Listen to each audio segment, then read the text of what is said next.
everyone, and welcome back to Digital Games, the channel all about games for health. If that sounds interesting to you, make sure you hit that subscribe button to never miss a video. The Games Changing Healthcare event took place the other day, consisting of a panel of some subject matter experts. I did a watch along for the event on my Twitch channel, and there were such great ideas shared that I wanted to put a magnifying glass on just a few highlights from the event. Enjoy the highlights and let me know your thoughts in the comments below. The games for health subsector is very similar to what I experienced the whole games industry to be 40 years ago. I just think that it's a wonderful and exciting area to be able to do something that is not only fun and entertaining, but is having really strong and measurable impact on the quality of people's lives. Everything that's got to do with, for example, patients that have chronic illnesses, CF as an example, that require rigid schedules. The gaming aspect of it can make life so much easier and so much more fun and so less of a regiment of living. Making games for health or making in general games for impact is one of the toughest thing you can take upon yourself, because making games is difficult to begin with. Making a game that is very engaging and just feels that aspect is already a challenge. And on top of it is also the languages, in terms of the language of the health provider, to understand the language of the game maker, to understand what the funder cares about.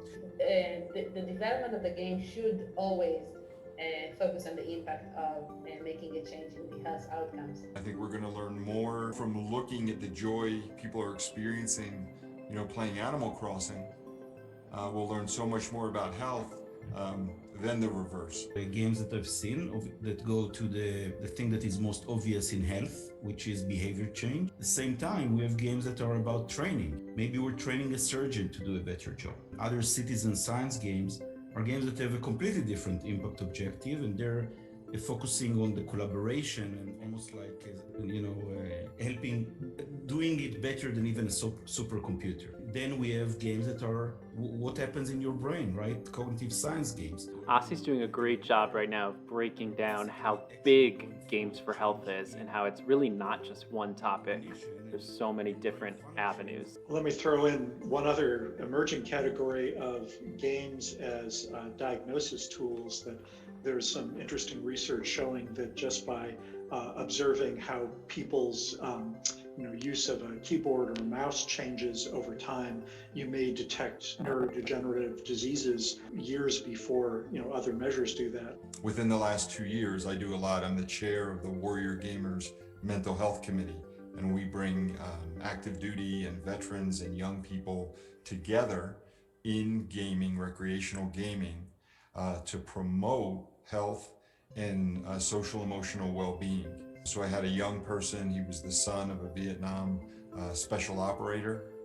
He was profoundly depressed. He had severe treatment-resistant depression, profound suicidality, and he had exhausted the mental health system in our country. And so I was meeting with him, and it occurred to me to ask, remember how you used to play. And he told me about the joys of his childhood playing games on the PlayStation. And so I said, well, why don't we do that? Let's get you a system and let's start playing. And in order to play effectively, your body has to shift from a state of fight or flight survival into a state of relaxed engagement. And it, from my perception, it was the game that really saved his life, gave him reasons for living. The health systems are changing from a mission of saving lives now to proactive care. The health systems are now trying to keep the people healthy, and in case of an illness, keep them stable as long as they can. So I think it's a sweet spot for games. If anything that we can have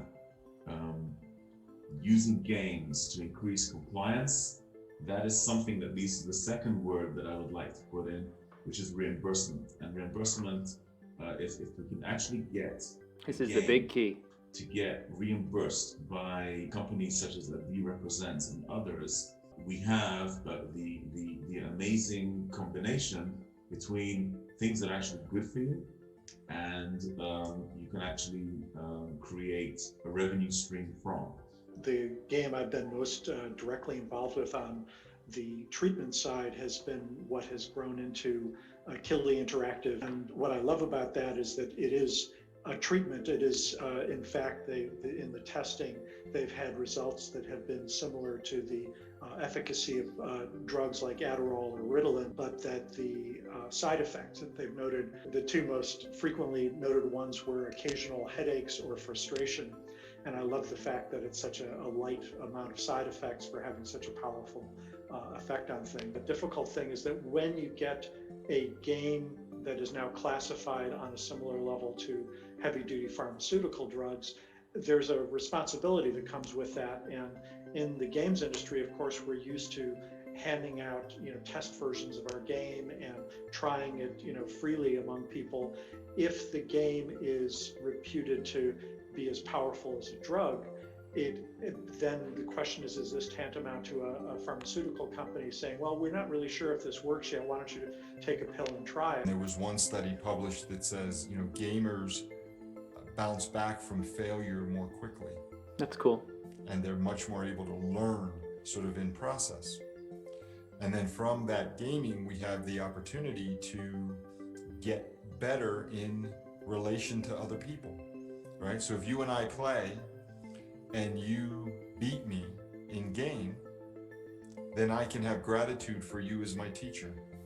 Just having an interest in games for health is enough to qualify you in many cases to be more attractive to a company to hire you. That there are very few people in the games industry that have made this leap so far, and I've been saying, come on in, the water's fine.